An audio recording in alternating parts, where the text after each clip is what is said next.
the third term gets underway. Do stay with us. We'll be right back.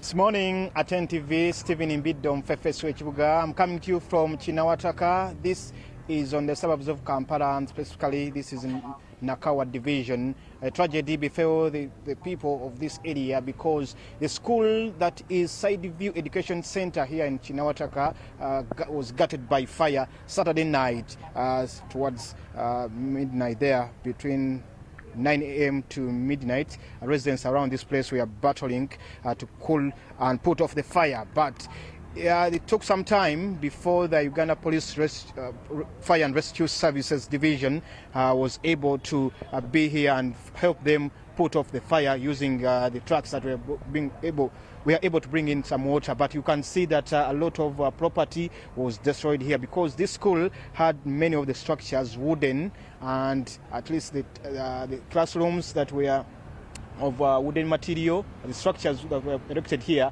are now completely down. But also there is also a water tank that was also aiding the services here at the Sideview Education Center was also gutted by the fire that was raging to leave nothing standing. You can see there on the screen that the fire also left the tank down. But also when you move closer to the premises, the other premises of the school, you will be seeing here on the camera that also the textbooks and exercise books of the learners were also left burnt to ashes here at Sideview Education Center. Of course, many people, even local leaders from this area, the mayor, the local leaders were also able to come here on Saturday. But I'm here to understand, this being a Monday, just a day after the school was gutted by fire, what is the plan like? Because this is a promotional term.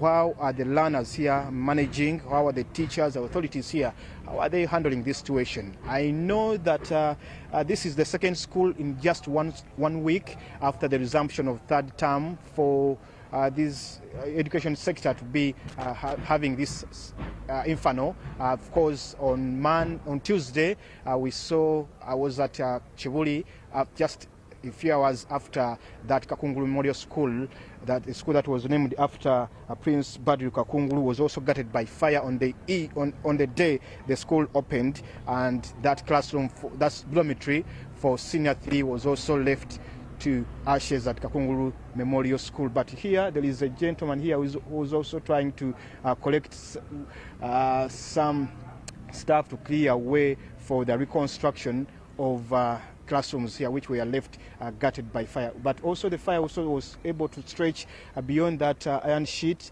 Going behind there, you could see, if you are able to be here, you'll be seeing that also other structures there were also left gutted by fire. This school, I'm told, has been in existence for over 10 years, but is still not yet licensed by the Ministry of Education and Sports, just because they had many structures where learners were having their classes, which are wooden, under wooden structures. And I'm told by the Education Office of Nakawa that the ministry couldn't go ahead to license a school that is having lessons in wooden or metallic classrooms. They have only to conduct classes in well-established classrooms that could be set up by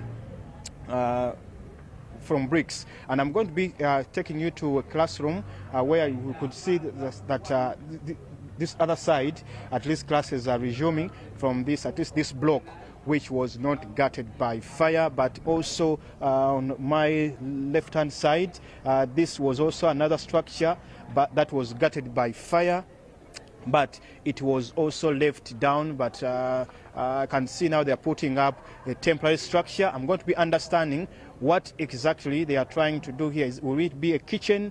Will it be a classroom? They will be letting me know. The authorities at this school, they will be letting me know. But also this what you are seeing here is also just temporary. Was put up yesterday to make sure that at least they put up something to have some operations. You can see that these fresh structures that have been put up, the poles were brought yesterday, and they're trying to see that they set up, it could be either kitchen or classroom. But let me engage the head teacher of Sideview Education Center. He's Mr. Mpima John. He's going to let me know what is on the ground for now as Monday opens for other classrooms. Good morning to you, Mr. Mpima. Sorry for what happened to you on Saturday. Sorry too. You are welcome. This is Sideview Education Center. The instance happened yesterday but one. Actually yesterday but one. And almost everything got burnt. But as people, we remain strong. And we thank God for the gift of life. Because no one got injured among the children or teachers. We made an alarm to the police immediately. Unfortunately, the fire brigade late reached, but they reached and they secured the other things. So when yesterday happened, we had to gather a meeting with some parents. Parents were there in place. Exchanging words what we should do so that we can move aside. Okay, when you exchange words and seeing what you can do, what do you agree the teachers, the administration of this Sideview Education Center, but also the parents? First of all, we start with the management that takes this school before calling parents. When we sat, parents brought their views that as the school had just opened, we are going to use these classes here on this part, just briefly for primary 4, primary 5, primary 6, and primary 7. Then as we put temporary rooms so here... only 3 classes? 3 classes are here now, 3 classes per now. Because the parents' views, actually, we wanted yesterday to start finishing up here, but because of time, and children are still studying, it couldn't be possible. That's why we are putting this temporary one here within this short time, 1 month or 1 month and a half. Then as the term ends, then we put permanent houses here, or permanent structures here to be in a safe place, not like at first. So when you say you're going to only operate 3 classes, that means people to nursery will be affected, will not be in school for the rest of how long? We are good with the parents. We give them like 3 days. After 3 days, we shall have organized ourselves, then the other will also join in. That is from primary 4 downwards up to baby class. But for now, we have 3 classes which are operating. But within by Friday, or by Monday, maybe maximum by Monday, everything will be done.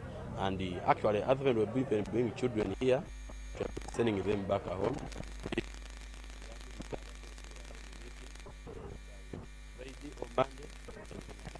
Finally, for you, this school has over 500 learners. Yes.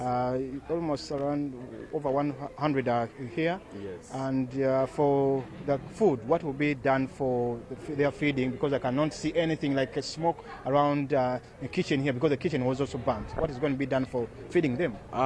These children, just even yesterday, however much you are seeing this, but those eating, those break and lunch.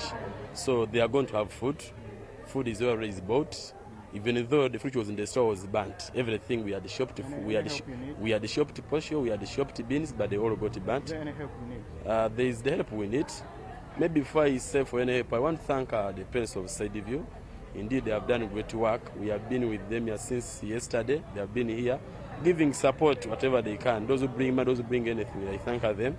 And I also want to thank the whole community of Nakawa for endeavor to come and really rescue us in what happened. I thank my colleagues from different schools, the nearby teachers. For now, we shall request help. You know, when something happens, it depends when you have everything has gone.